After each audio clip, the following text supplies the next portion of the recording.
Hi guys. इस series के start में ही हम देखते हैं कि इंसानों पर मॉन्स्टर्स ने हमला कर दिया है। उनकी शैतानी ताकतों की वजह से वो बहुत शक्तिशाली हैं, जबकि ह्यूमन रेस उनके सामने बहुत ही कमज़ोर पड़ गई है। इंसानों के 4 गार्डियंस उनकी सुरक्षा के लिए उन मॉन्स्टर्स से लड़ते हैं और वक्ती तौर पर उनके अटैक को रोक देते हैं।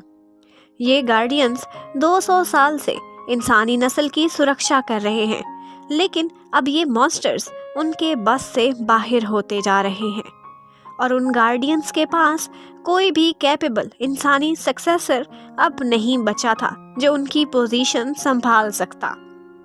तो वो बाकी दुनिया की खातिर पहले खुद के वेपन्स को एक एक करके सेक्रीफाइस करते हैं और इन दी एंड वो अपनी जान भी सेक्रीफाइस कर देते हैं। उनके इस एक्शन से डीमंस को बहुत शदीद नुकसान पहुंचता है। सारे मॉन्स्टर्स मारे जाते हैं और अब मजीद 100 साल तक इंसानों को उन मॉन्स्टर्स से कोई भी खतरा नहीं होगा। लेकिन उसके बाद किसी ऐसे सक्सेसर की ज़रूरत है जो उन गार्डियन से ज़्यादा शक्तिशाली और इंसानों को प्रोटेक्ट कर सके। फिर हमें डीमंस के मास्टर को दिखाते हैं कि वो अब घायल हो चुका है। उसके सारे मॉन्स्टर्स को बहुत नुकसान पहुंचा है, लेकिन वो शपथ लेता है कि 100 साल बाद वो रिकवर होकर फिर से इंसानों पर हमला करके अपना बदला ज़रूर लेंगे।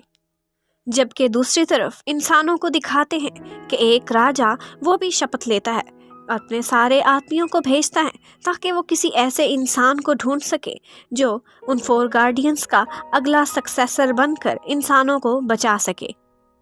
फिर कुछ सालों बाद एम्परर के यहाँ एक प्रिंस की पैदाइश होती है और उसकी पैदाइश के साथ साथ ही गुड लक के ऐसे साइंस होते हैं कि वो अपने बेटे को एक ड्रैगन के हवाले करके पैदा होते ही उसे पहाड़ों पर पलने को भेज देता है ताकि वो कल को इंसानों का एक पावरफुल गार्डियन बनकर वापस लौटे और सारे इंसानों की सुरक्षा कर सके। जैसे जैसे वो बच्चा बड़ा होता है उसकी मार्शल आर्ट और ब्रेवरी दोनों ही बहुत रिमार्केबल होती है। वो जंगल में रहता है और छोटी सी ही उम्र से एक मॉन्स्टर को जंगल में अकेले ही हरा देता है। उसे बादलों पर बैठा आराम कर रहा एक मास्टर देख लेता है और फिर वो नीचे उतरता है और अपने दूसरे बूढ़े रूप में तब्दील होकर उसे कहता है कि मैं तुम्हें अपने साथ ट्रेनिंग कराना चाहता हूँ। फिर उसे अपना स्टूडेंट बना लेता है और एक बबल में कैद करके उसे साथ ले जाता है। फिर बाद में वो उसका नाम शियाओफा रखता है। शियाओफा की सारी पावर्स उसके फॉरहेड में एक पर्ल में छुपी हुई होती हैं।